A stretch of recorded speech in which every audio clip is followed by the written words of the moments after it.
নমস্কার, আমি কঙ্কন মণ্ডল বলছি।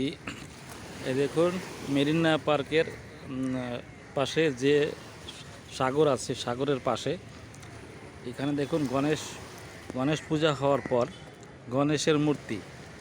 গণেশ বাবার মূর্তি ফেলে রেখেছে এখানে সাগরের পাশে।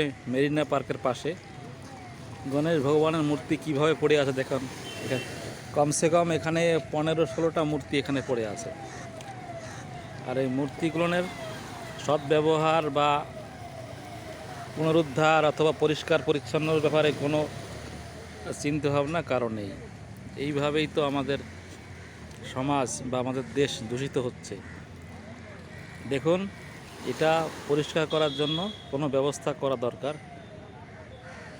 এইভাবে গণেশ ভগবান বা যে কোনো ঠাকুর দেবতার মূর্তি পূজার পরে এইভাবে ফেলে রাখা বিশাল অপমানজনক এবং সমাজের ক্ষতিকারক। সমাজকে দূষিত করা, সমাজকে নোংরা করা, এর সপক্ষে আমি নই। আপনারা এর সপক্ষে আছেন কি না আপনারা জানান। দয়া করে আমার এই ভিডিওর নিচে কমেন্ট করে জানান। এই ভিডিওটা আপনাদের কেমন লাগলো জানাবেন। ধন্যবাদ।